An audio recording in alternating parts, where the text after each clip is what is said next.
Right, off you go. Fab. Right, okay, let me share my screen so we can all see Joe's fantastic slides. It's easier said than done for me because I'm not very techy. No Okay. worries. So I've concentrated, I'll do a bit of an intro about myself and my career so far, if that's of any value, being a fellow marketer. And then the slides, we concentrate on CRM and email marketing. And then if there's any other questions, anything that somebody wants me to cover that I've not covered, really happy to just have as many questions as we can fit in. Awesome, sounds good.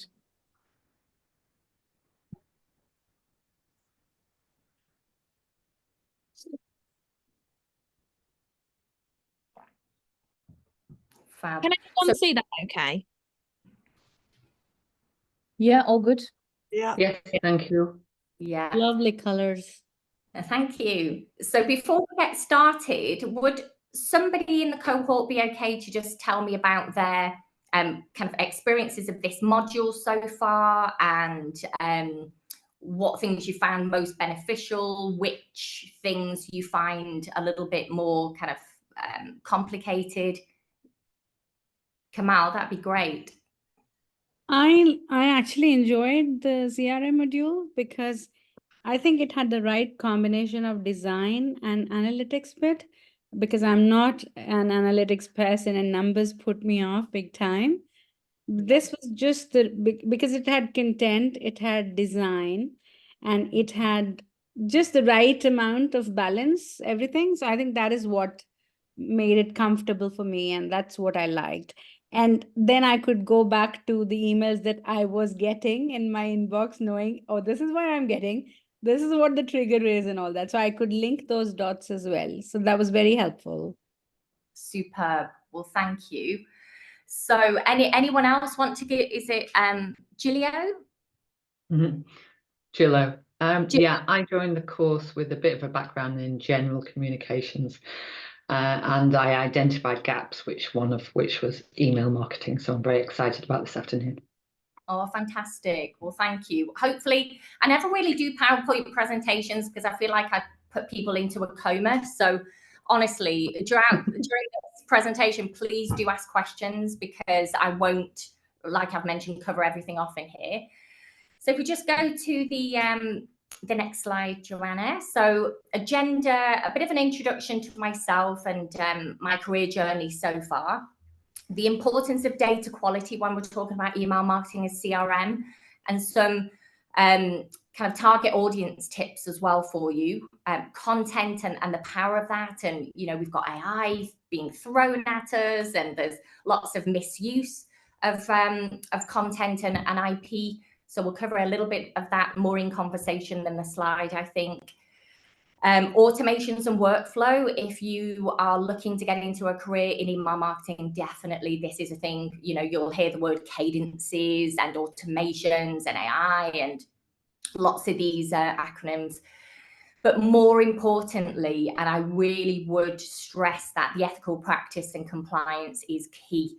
And if you start, really, I started the presentation the wrong way round. I should have started with that first, because it is the fundamental pillar of success of any email marketing.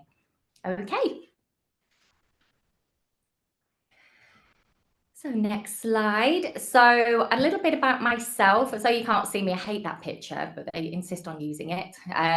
So I'm founder and managing director of Marmalade Marketing, and we're a growth marketing specialist for the recruitment, accounting and payroll and education sectors. Basically, there's no sector we won't touch, especially in a volatile economy like this. You tend to go after everything. I'm 24 years now working in marketing, and I started my career pretty much, well, in 2000, but I got my first job in February 2001. So I'm sure, you know, for a lot of you, that's pre-Facebook, it's pre-Instagram, it's pre-social media. It wasn't a thing. LinkedIn wasn't a thing. So how did we even market? I don't even know. We did a lot of faxing, a lot of mail shots, a lot of physical, tactical marketing, but it certainly wasn't digital. Email marketing wasn't really a thing then. So I have over 20 years in recruitment marketing, and again, 20 years ago, well, 2005, I founded a marketing team within an international recruitment business, and that gave me the appetite for this sector. I then babysat bid management, which means all of the tenders, ITTs you may hear of, invitation to tender, requests for information, things like this. And actually, that sits quite nicely with email marketing, and I'll explain a bit about that later. And then I'm really passionate about championing technology and AI and their uses in marketing, because we are driven by technology, but we have to use it in the right way. And what you'll find is when you embark, it might be first careers, second careers in marketing or email marketing, everyone expects you're the expert, but actually successful marketing is an ecosystem between sales, operations, and marketing. So if you've got any fracture within that, if sales are not aligned, and my gosh, in email marketing for sure, and CRM, often the marketing team don't even have access to the CRM, the customer relations management tool. So how do you even market? How do you even start with email marketing? So we'll discuss that a bit later.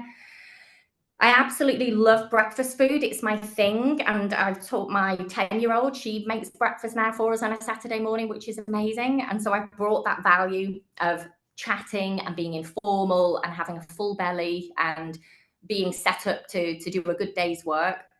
As a team, we all have breakfast together on a Friday, and we also support Bounce Back Food, which is a food poverty not-for-profit organisation. So we do a food drop for them, and we do their pro bono marketing, which I'm really proud of. And I'm a proud Northerner. I eat pies, fish and chips, and I just love the culture we have up here. I especially love it when we've got international clients or clients in London, and you know, they love how direct we are. They say we're pretty brutal and that we're a necessary evil, which I absolutely love. I don't know whether it's part of our northern bolshiness, but you know, I'm here to bring it. Okay, next slide, please, Joanna. So let's go through some golden nuggets of CRM and email marketing. Like I say, please ask questions. So you'll hear this term a lot, and you may have covered it off in the module, but data integrity and the quality is so important, because high quality data is a key. We've had lots of email changes with Gmail and other email tools. So it's becoming very difficult to for deliverability. What that means is maintaining high quality data with the CRM and in-house systems. It directly impacts the success of email marketing campaigns and other CRM efforts. So if your data, we say if it's dirty data, don't touch it. Don't put it into an email sequence. If you think the data is aged in any way, 6 months or more, for example, because we have GDPR, which we'll go through a little bit later, it means that data may not be accurate. So if you end up sending an email out to multiple recipients and that data isn't as up to date as possible, you're getting bounce backs. And so the email platforms will end up blacklisting the domain. If, and again, that's another point to mention, you can mirror domains on email marketing platforms now. So say, for example, I use HubSpot. We're a HubSpot solutions partner. We have very clean data. We are putting it through Kickbox or Neverbounce, which I mentioned here on the right-hand side, with data being the single source of truth. If you're using tools like MailChimp, it has, and that's your only source of truth, you have to make sure that it's consistent with regulation. So all that means is that you're cleaning the data and you're deduplicating, because if you've got duplicates in there as well, that will go against you. And ultimately, if the domain is blacklisted and not mirrored, so lots of email tools will have a mirror URL, so it's not going to damage the integrity, again, we call it, of the website domain. So always think about that. If you're working with a client or working with a company and they say, oh, just send it out from the company domain. Always question that, because if the data isn't clean, you're going to blacklist the lot. So what that means is even the account managers or whoever is working there, their emails may not even get through to their direct counterparts. So make sure that you're doing the right thing and that you proceed with caution and that you question these things. So why is it important as marketers? If we're relying on the data, you'll be able to make better informed decisions and adjust campaign efforts and budgets accordingly if you know the data is clean. If you know it's clean and the campaign isn't working, you can fine tune it. If you're having the housekeeping issues of it not being cleansed, then that's another challenge. Okay, next slide. So target audiences, and something I haven't laboured in the slides, but you might want to take a look at is, in fact, we've got a downloadable asset that, Joanna, we can share with everyone. And it's on lead generation, demand generation marketing, and account-based marketing. Account-based marketing is about defining your super targeted audience. So in an email cadence, when you're thinking of the content, it's in a pyramid. And at the top, it kind of flips a traditional funnel, content funnel on its head. And it's looking at one to many, one to few, and one to one. And what that does is you're making sure you're defining the audience for personalization and segmentation of the content. So you're making sure you're saying the right thing to the right people at the right time. Okay, next slide. So the relevancy now, because it's becoming more difficult to get into people's inboxes, and it will become more so. And weirdly, in my 24 years of working in marketing, I started my career in 2001 for a marketing agency in London. And one of my first campaigns, I thought, it's around Valentine's. And I don't know whether some of my generation on the call will remember HMV and Arcadia Group, who own Topshop and Selfridge and all of those brands. My boss was a real challenge, so I thought I want him out of my face in this office. So I got him maybe 3 meetings a week, so he was out of the office, which was amazing. And I did that by sending Valentine's cards to all of my target list, because I knew the content was relevant. I knew I was sending it in a bit of a different way. And it was in red envelopes with gold ink and quite a squirrely handwriting. So, of course, back 24 years ago, lots of personal assistants would not open that mail. It went straight through to the decision maker or the CEO. So I always remember that example as a physical example, but how can we replicate that online? It's just making sure that that content will bypass gatekeepers. It will make sure it gets to the right person, even if the decision maker or the information gatherer isn't the decision maker. So we call it CDM when it comes, well, I kind of make things up as I go along, really, even now. CDM is C-suite director level and manager level and below. So when you're looking at creating a content strategy, really look at what are they information gathering or are they decision making, and look at the pain points. What problems is your content solving? So always think the recipients are going through pain. My gosh, in this economy, VUCA, we call it, volatile, uncertain, competitive, and ambiguous. Every day it's on quicksand. I've done this a long time, and even I'm challenged, and all of my clients say, it's the worst year or 18 months of their professional careers. We've all been taken, through to the brink. But it's just making sure that you are realistic as well, because we're not in this growth economy yet. The good wind will come back. So get ahead of it. Really start talking about, being realistic, but what good looks like moving forward. So just make sure relevancy is key. Next. And then, my gosh, in my 24 years career, I'm asked this all the time. So if we do marketing, are you going to make me £1 million if I spend a £5? Well, no, we're not, and we'll explain why. You know, it's a process.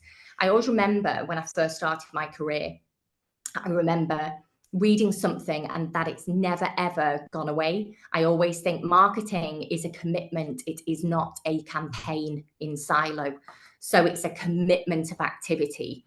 What you'll find is that a lot of the companies that you'll go for interviews, or you might be working there now, or in a process, you'll find that a lot of these companies just want to, have quick wins. Just, you're young, so you do social media, or I'm making this bold assumption that you can do such a thing. All I would say is, if you're asked for a 12-month plan, walk away screaming or run in the opposite direction. There is no 12-month marketing plans that exist anymore, in my view. We call them 90-day sprints. So own it. You honestly will know so much more than the businesses that you have conversations with. So have confidence. Google is your best friend. Google everything and anything and become the expert that way. We still do that. We're 100 years of marketing experience in this company, and we still Google things every single day to learn how we do stuff. And it's a continual, lifelong learning commitment, a career in marketing, which I embrace myself. So you'll always be asked for what success looks like, and that ecosystem I mentioned between sales, marketing, and ops. Really make sure that you're challenging sales and operations to say, okay, what does good look like for you? And they'll say, I don't know, you tell me. And you say, well, tell me your budget. And they'll say, well, we don't have one.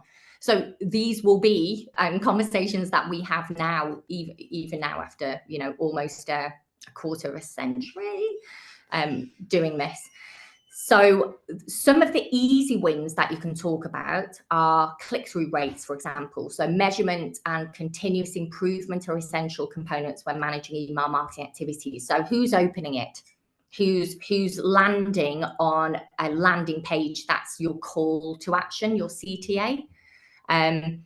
It may be, for example, if a conversion rate, not just for email marketing, but if you're supporting it through social media content, you'll have so many senior people who have such a lack of understanding of marketing, and they'll say, we've had no comments, likes, or shares on this social, so therefore marketing is rubbish and it doesn't work, so we're going to bin it. And what you say is, hang on, get back from the cliff, don't jump off, let's just talk you through this. What we have that exists more and more, and I'm going to start talking about it a lot more, is what's called dark social. Because dark social is invisible activity of what's happening as an intent signal, we call it. So in email marketing and marketing in general, if somebody's downloading an asset from a landing page, or, I put my thumb up, I did, sorry. If somebody is, I sit on my hands, if somebody's downloading an asset, or they are visiting a page with what's called a UTM code, these UTM codes can track direct activity via data. What is it? An urchin tracking module or something ridiculous. The data speaks for itself. So always remember that the data speaks for itself. So dark social, what that looks like is, if you are bolstering email activity with either paid for or organic social content, you might not have likes, shares, and comments. What you will have is data on GA4 analytics to look at where the web stats are going. And you want those either landing pages or whichever page you put. Always make sure you put the right page link. If it's paid for activity, don't stick the home page in as an example of marketers who do that a lot. That's right, Google Analytics for.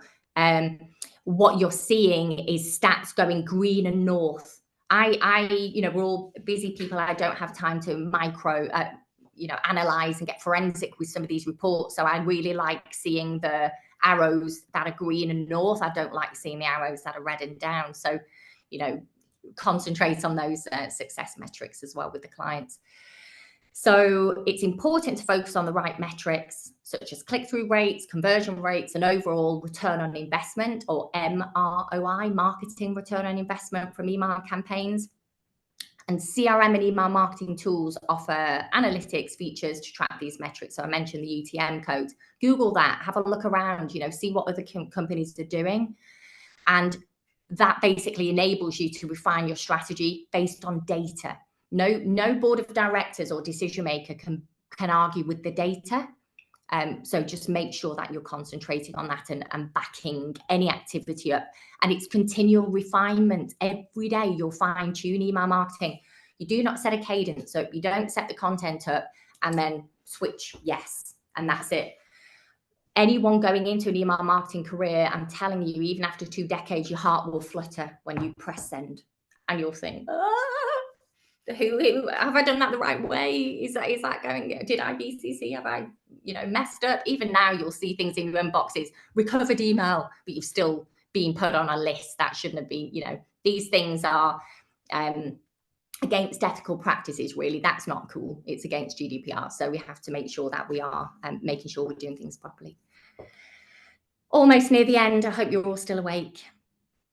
So automations and workflows. So CRM and email marketing platforms can automate repetitive tasks and create efficient workflows. So MailChimp does a bit of this, but it's not sophisticated in terms of analytics. So you can't really say this was the open rate, this was, intent signals or whatever. It's quite superficial, we call it. Whereas other examples such as HubSpot, and again, HubSpot is a free tool. You could even set up a mini business yourselves as a test pilot and get used to doing some of this. So it's a free CRM. There's free tools that you can use to really, and training, and just do the certifications on HubSpot. You don't need to have a paid for license. I'd highly recommend that tool. HubSpot and Salesforce are the 2 dominating global tools. We have a HubSpot solutions expert here, so we tend to go down that pathway. So setting up automated email sequences on technology platforms like that for new subscribers or lead nurturing, customer re-engagement is really important. You'll be surprised, I'm telling you, in how many markets do not re-engage databases, because we call it atrophy. It dates over time. So there'll be a lot of companies that are looking for new data. Well, why not cleanse and work with your own? You've had a relationship with that person at one point, so nurture them. And that can save time and increase conversion rates. And these tools can help in providing a seamless customer experience from initial contact through to post-purchase or deal, whatever, if it's a service industry or product CMG and beyond. And the last bit, for anyone who's still with me, ethical practices and compliance. So I just recently did a certificate with the University of Oxford on AI in business, and really understanding what it means for companies to embrace AI workflows into their business. So you'll come up against a lot of this in an email marketing profession, where they'll say, oh, we don't need a content writer, we can just use AI. Proceed with caution with that. Whilst we have the Bletchley Declaration, it's called, Rishi Sunak got the Avengers assembled and got some committees set up and pumped a few million quid in and hasn't really done anything since. We are creating the guardrails ourselves as users. So if you go to a company and they say AI will do everything, really proceed with caution, as I mentioned, because intellectual property rights and plagiarism is huge. Always make sure, for example, Grammarly has a really neat tool for plagiarism checker that's built in. So that's a low cost solution. If you go and work for a company, it might be $20 a month, something like that, but it just covers the back of the company and yourselves, and it shows that you have a commitment to ethical practice. So just to summarize with this, it's important to follow ethical email marketing practices and adhere to regulations such as GDPR, which is huge, and privacy and electronic communications regulations of 2003. Any email marketing activity needs to consider elements such as consent, transparent communication, and the option for recipients to easily unsubscribe. Don't forget to put the unsubscribe in any email comms that is necessary. And by respecting these principles, it not only ensures compliance, but builds trust and confidence with the audience. So they feel that they're interested and safe hands with you and the brand you're representing. Ooh. So that's it. So we can open, how do we do? Oh, not too bad. So we can open for questions. I'll stop sharing my screen, Joe. So any, like your emails there, so any information that you're happy for me to pass on, I can pop in our Slack channels, but I'll stop sharing so that we can see everyone. Amazing. And yeah, that it's called a marketing methodologies by Marmalade Marketing that we wrote as a senior team. So I'll share that with you to share with everyone. It gives some really brilliant templates and structures. So you can just use that as a bit of extra learning. The more the merrier. So that's brilliant. Thank you. We've got some hands up. So Kamal, go for it. Yeah, thank you. Thank you, Joe. It was a lovely session, very engaging and entertaining. And I enjoyed CRM, so this was fun. I just wanted to know, you mentioned GDPR and compliance and ethical marketing. I was wondering if we use HubSpot CRM or Salesforce, are these things inbuilt in there, or do these systems come with basic compliance automatically set up in them, or do we have to do it separately? There's a Does it lot make of learning. sense, or- Yeah. There's a lot of learning resources on those platforms, but in short, yes and no. So the yes bit is the guardrails of, no, we're not allowing you to send 2,000 emails at any one time. You'll send 10, and then you'll send 22, then you'll send 47. So all email cadences have a warm up. If you imagine a conveyor belt on a supermarket, you put your hard goods on first, and then you put your softer goods to kind of catch up. You start slow and steady because the technology wants you to be successful. And so those guardrails, but what it wouldn't do is they have AI tools built in to assist with content, but it won't do the job for you, which is brilliant because the human still has the augmentation. We still have the power and skill. Thank you. Welcome. Sophie, you've got your hand up. Yeah, hi. I just wondered if you could go into a little bit more detail about the mirroring that you mentioned, because I was completely lost with that.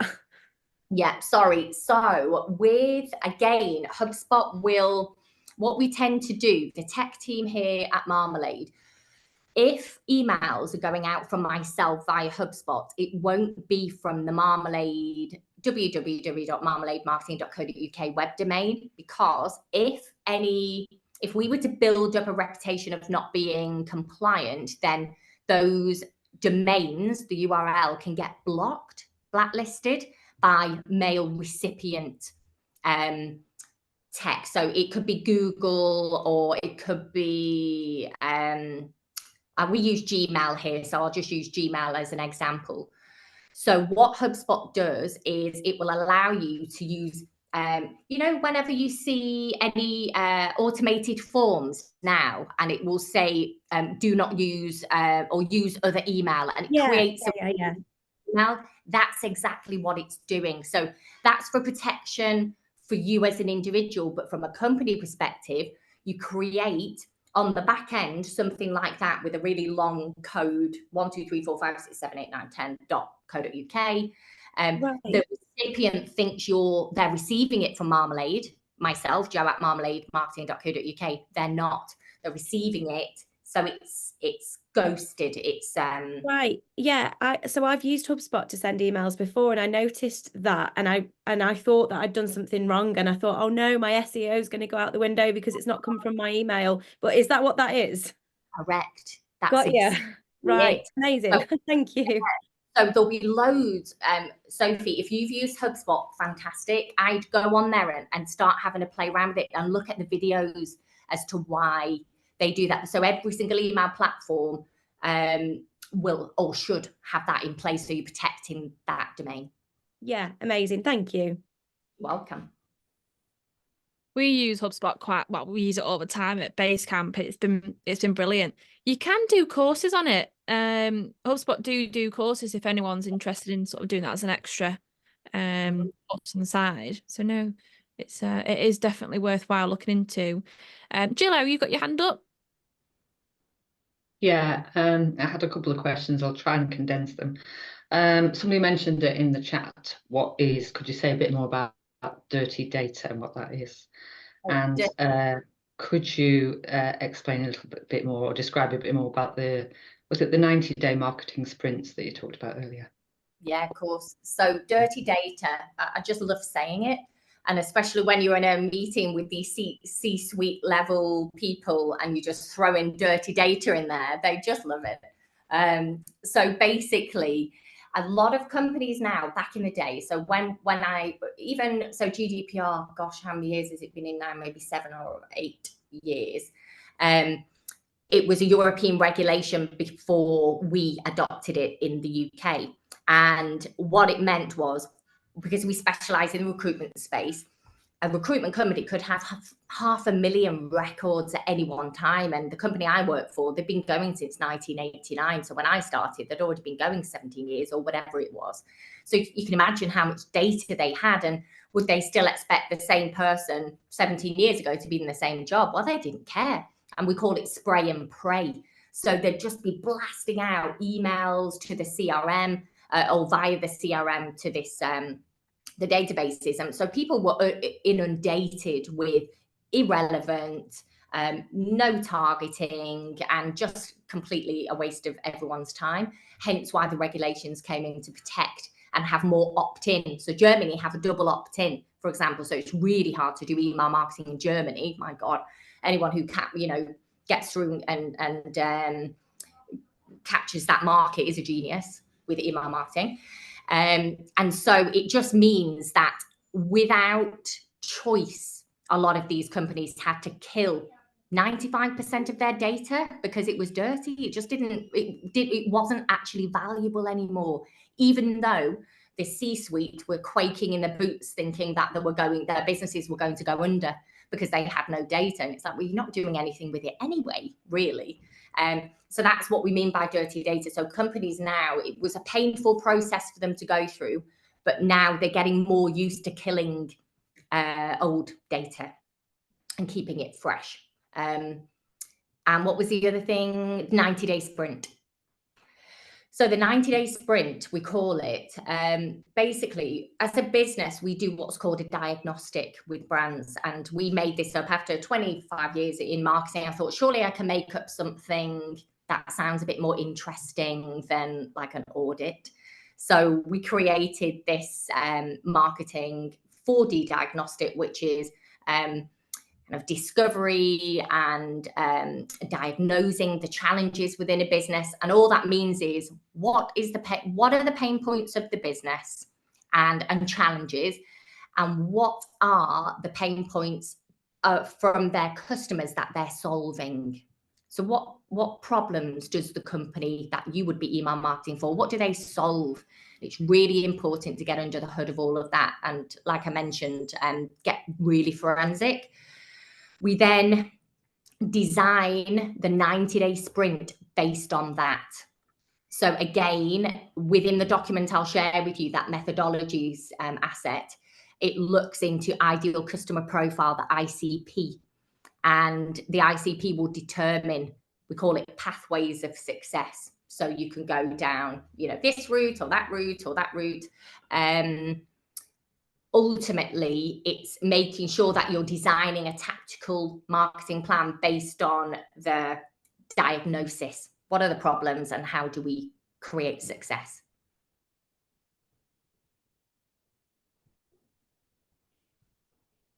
Rona, did you have your hand up, or have we answered your question? Yeah, sorry, I just had to refresh. My internet's a bit dodgy. I wanted to ask about A/B testing. Is that something that you sort of put on everything you send out, and what are sort of the key areas where you'd be making those little changes? Yeah, absolutely. Subject line, length, what the lady was saying earlier, Kamal, about, are you given the parameters in terms of that ethical use and kind of templates. Yes, A/B testing within HubSpot, for example, they will recommend, oh, well, this email shouldn't be any more than 200 words. It's 300 words. Cut it down. So then you go into either copywriting or AI and do that. A/B testing is vital. It can be any component within that email. So it can be subject line, length of content, your CTA, the call to action, whether it's a button, whether it's plain text, whether you have image in there, whether you don't. A/B test everything. What we actually talked to a client today was, yeah, we'll A/B test a downloadable asset, but we're actually going to this. I can't even believe I'm saying this, but we're posting to their hit list of 20 target customers. We're actually posting an asset. Who would have thought that? You know, in 2024, we're posting stuff, but that's an A/B test. It doesn't necessarily have to be on email. It can be anything, just to see what the significance and performance is.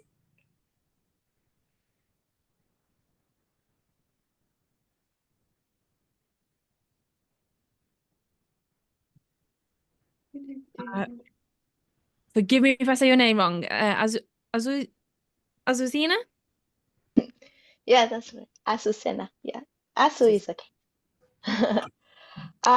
Just curious, how does success looks like in a email marketing campaign, in like maybe open rates or return of investment? It depends of what are you, like what is your goal, or yeah. And it ultimately, Dosh, money, deals, purchases. You know, for some clients, average deal value is 100K. So if somebody, you know, if we take them through a sequence, and again, you will give through the email marketing sequence, you will give a certain number of credits, points, to show what success looks like. So a whole email cadence that you design might have, for example, 22 points. So Claudia Dela Cruz, who is our tech director, is brutal. She will give nothing for a web visit. She's like, no. And other companies give 5 points for that. So other agencies will say to the client, this is hugely successful because look how many you've got on 5 points. Well, really, is that showing intent? It just popped on the website for a second and bounced off. So you will weight it according to what you feel good looks like, and also speaking with the sales team. And that's what I mentioned about that ecosystem. It's not all on the email marketer to determine what success is. You're responsible as marketers for success, but it's a collaboration between those various parts of the business. And what I mentor marketers, and I'm really, my absolute mission is to get marketers on boards of directors having sensible conversations to say, back off. It is not, just because a campaign has failed doesn't mean it's marketing's fault. It means that you need to get sharper, and you need to understand that the most successful marketing teams are now bolstered and protected by working in collaboration with sales and operations, and actually having visibility of the sales plan. You know, what's the number? What number do we need to hit this year? Well, we need 80 million revenue. Right. How much from new business? Well, we need 40%. Okay. How much is the average deal value? 100K. So let's work backwards.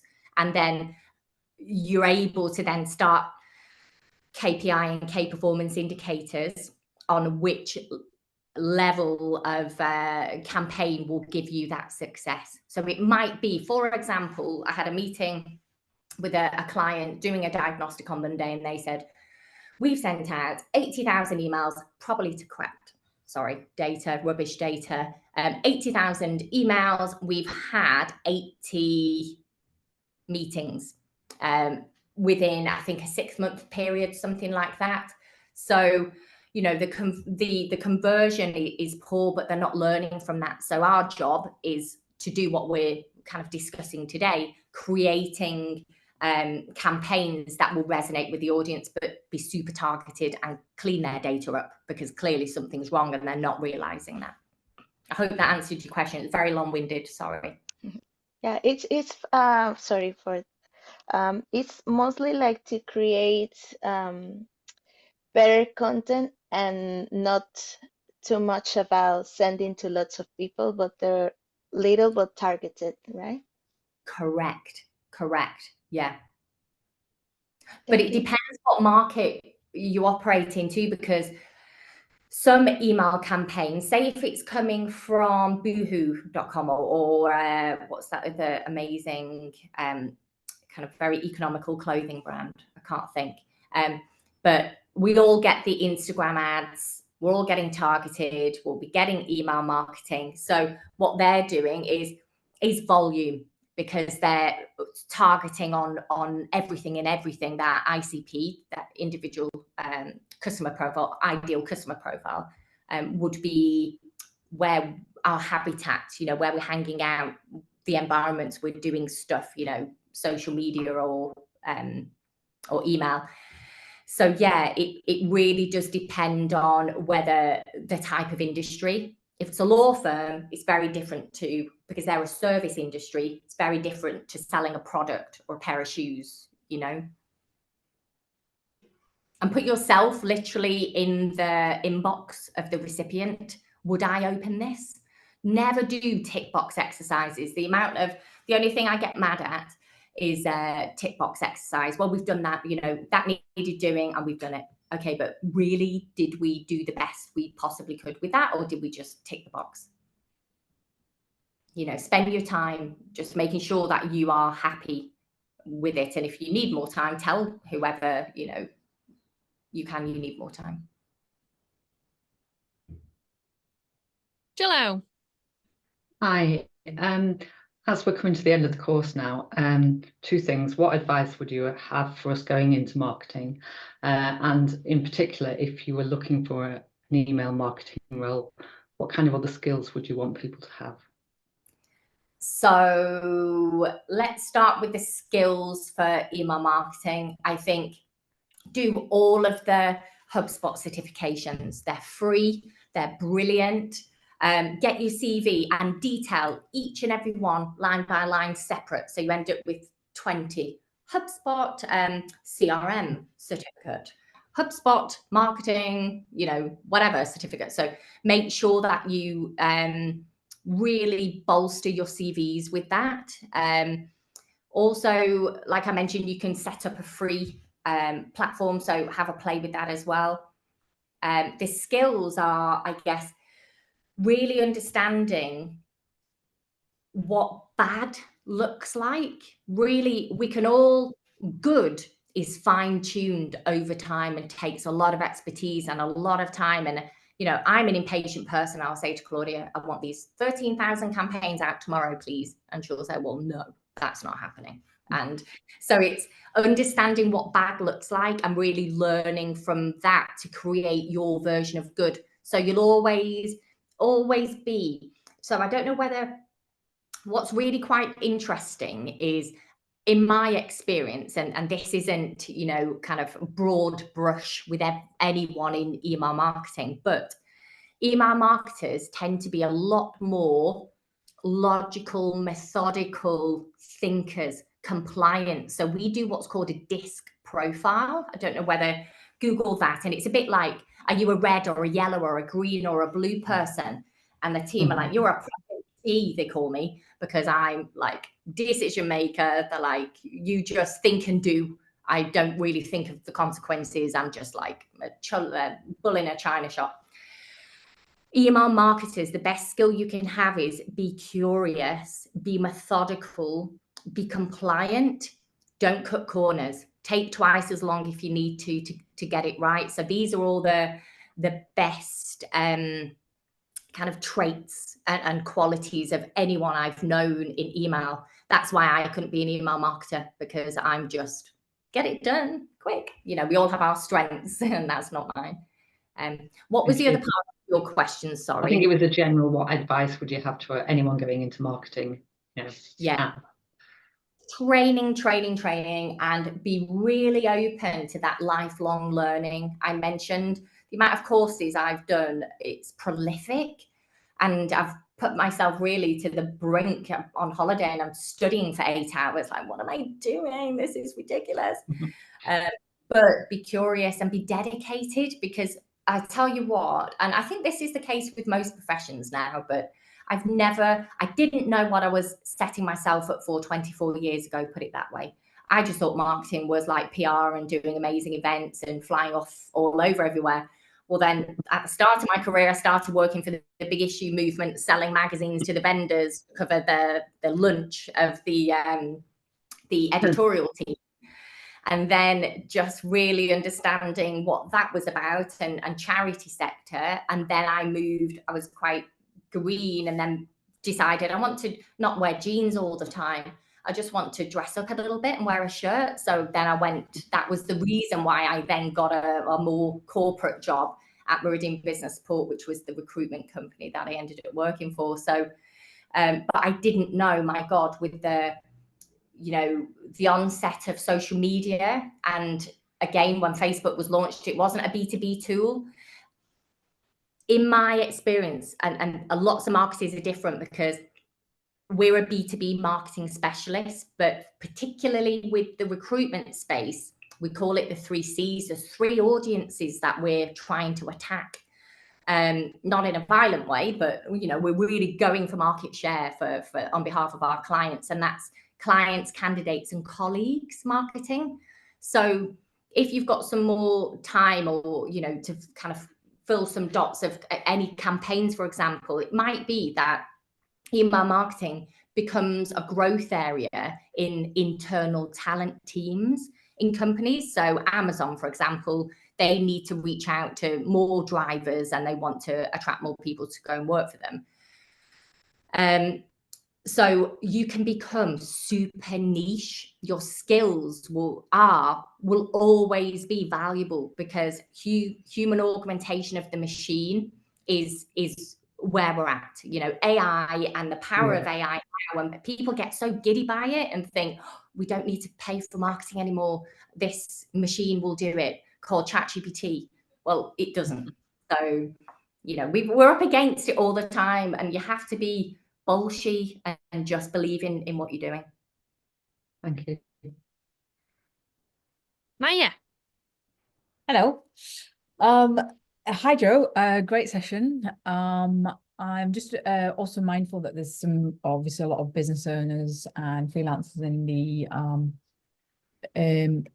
the chat who will be just starting up or starting off. What is your some tips or advice for them to start growing their email list from scratch, so like from brand new?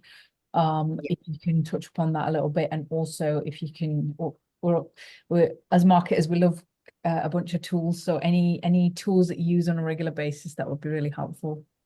Yeah, we tend to, there's loads of data tools, Apollo Data, for example, that you can buy, or Cognizant Data, it's called. But the best way to cultivate your own database is by building it yourself for your business. So it might be that you, first of all, need a decent website that doesn't need to cost mega money, but you need to have landing pages on that to support campaigns. And it might be, for example, where you have a data capture. Both on LinkedIn, you can data capture, and that doesn't cost any money if you've got your company page on there, or you're sending the target to your website to download, and then put that into HubSpot CRM, which is free. So really, it all links back to a brilliant content strategy that has value to the audience. That's great. So would you say lead people back to like an opt-in or a freebie, so you're giving away something in exchange for their email? Exactly that, and then remarket to them. Yes. Awesome, thank you. Donna, I think you've got a question. Yeah, hi Joe. I just wondered then, with AI, how your company's leveraging that, like how are you using it to your advantage? Yes, so I created, the reason I did that course, and that almost led me to despair, because I didn't know I'd have to do computer science and large language models and neural networks and actually understand a neural network. I'm like, no, this is not what I signed up for, but clearly I did. From that, I then I'd used external kind of freelancers for copy. And what I found was, or some, we had it in-house as well. But what I found, there was a real fear of AI and embracing those tools. And it only blew up last November. So, it and become publicly available. So no one really knew the impact. All I was having is calls with clients saying, hey, can we have 4 times the amount of content for a third of the price? And I said, no. But I thought, well, why? I'm saying no, but why? How can I back and protect the human writers, the wordsmiths, that real equity that I've created a solid business based on brilliant people writing technical content. So I created a workflow that had lots of different tools, AI tools, but with ethical guardrails. So what that means is I had a workflow, and then I met an ex-agency head of content who said, hey, I'm really scared of AI and that it's going to railroad this industry. And I said, fear not. I actually think it's going to empower writers, because the storytelling, the unique stories of businesses can't be AI'd. You're interviewing people, it's a more journalistic approach. And so we've brought that in. So AI, maybe idea generation or campaign ideas and that kind of very top level creative side. But we would write the content ourselves. So we might do a brief in chat or Gemini or whatever. And then the humans every piece of content is at least 80% human in terms of how we're creating it. And no one's got the answers, Donna. No one has the answers of this is exactly what you should do, A to Z. Just do your thing and see what you're comfortable with.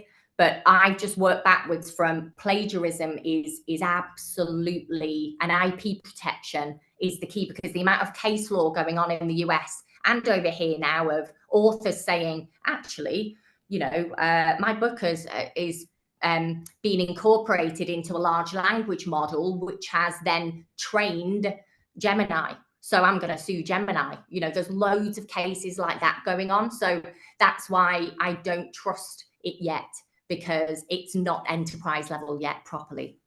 So it sounds like, though, your use of AI hasn't necessarily tripled the work. You haven't managed to triple the work with ease. Like it sounds like your writers are still doing the same amount of work. So has that impacted, because you said, customers are coming to you asking for bigger discounts and more work.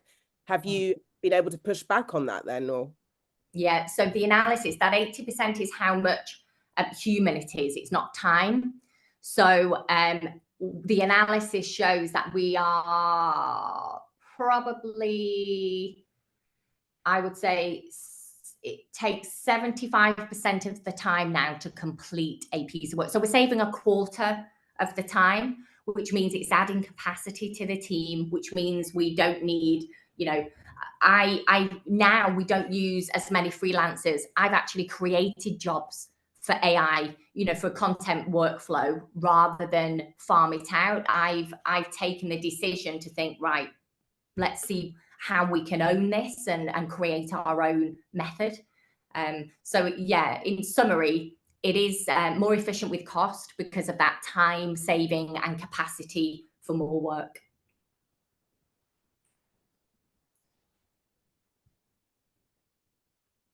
Shilo, do you have a question?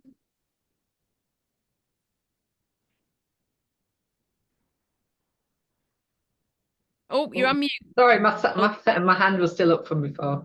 Oh, that's okay. I've probably got thousands of questions, but well, we've got time for perhaps a couple more if anyone has, or if you have got any more questions.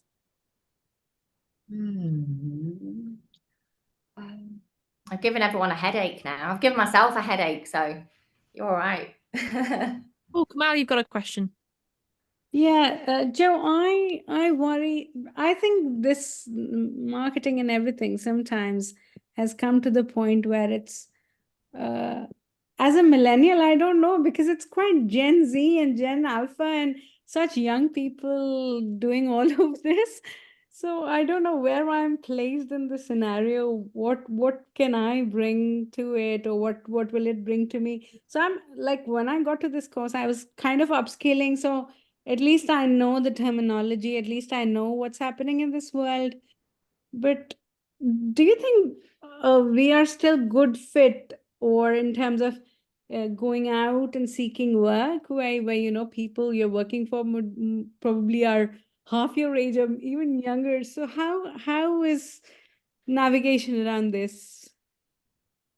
Oh, do you know what? I don't think it's a thing. I don't. I think, I'm a nana now. Well, I'm not officially. My daughter's only 10, but I'm 46. I've done this a long time now, and you've just got to, I think, really underpin, get as much knowledge and insight as you can. And if anything, I think the older, the more experienced people we have in terms of learning, culture contribution, skills, transference, I don't think that really goes in your favor, actually.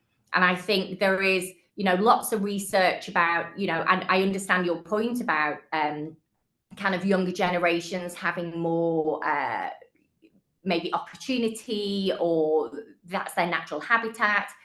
Actually, if you look at all the data of all social and technology platforms, we have an aging population, and so we need to speak to this population. In Florida, they've banned any social media for kids under 14, which I think is tremendous. With kids 15 years or older, they need permission. We have a device ban at home because I work in marketing, and I know, the attention economy, and my kids don't even ask anymore. They're like, I'm not even, we call it PT time. If my daughter really works hard or does the dishwasher, she earns phone time. We call it PT. So she's earning, it's a currency, which is wonderful. So, I understand what you're saying, but I don't think it will be detrimental if you're basing your future on learning and expertise and continual learning. Okay, because what I've seen is with people my age who are trying to career change, a lot of my friends, they've struggled. Many people are coming back to work, say after COVID or having children, and now they're quite struggling in the sense that obviously young people there are so many young people waiting to get into work. So you are not, so I haven't yet, because I've always freelanced, but this struggle that I've seen in my friends is kind of sometimes worries me. So if I were to start, because the marketing would be new to me, I would be starting at a very, as a starter's level, entry position. So that is what kind of worries me. But what you've said is reassuring. So we need to just gear up and go for it, really, isn't it? And use your email marketing skill to get in the inboxes of the talent professionals or the decision makers in the companies you want to target, to say, hey, do things a little bit differently. Yeah, I might try to say, oh, your marmalade was delicious. I need to start sending marmalade through the post. I think that's what it's not a bad shout. We've got a question in the chat, which I think will have to be our last one. It's from Mulkey. So the question is, when looking into getting into CRM, would you need a portfolio, or would a CV be looking for? Really, whatever you can do. What I absolutely love is people who create credentials documents for themselves and tell their story. We met Pippa, who's our newest content writer, actually, through one of the Basecamp skills events that I did a talk at. And I met her and her mum, and she'd mentioned she was a copywriter. And I always think, right, let's put that in the filing cabinet. we had a vacancy and she applied and had mentioned to the team that she'd already met me. The reason I'm mentioning her was because she created a credentials document. She's a writer, but her credentials document was amazing. It had pictures of her, really fun, really lovely pieces of writing about her and her career journey. So it was a CV, but not in the traditional form. It was just a bit more interesting about her. If AI can tell us anything and marketing can tell us anything, personalization is the key. Your story is what makes you unique. So tell it in a really interesting way. That just grabs a bit more attention. Yeah, amen to that. I've seen Pippa's. It's like an online portfolio. Yeah, It's been gorgeous. brilliant. And since actually seeing that, I've been hammering it into everyone's brains that like actually we can get creative with CVs and it doesn't have to be this Word document. So I'm glad that you've brought that up because I've been screaming about Pippa's portfolio quite a bit. Lovely. Can we see that, Joanna? Oh, what's that? Sorry. Sorry, can we get to see that? Yeah, well, I'll ask Pippa. I'll check with Pippa if she's happy for me to share it. And then, yeah, definitely, I'll pass it over to you guys. Cheers. But no, lovely. That's kind of concluded. That was the fastest hour ever. That just was just blown by.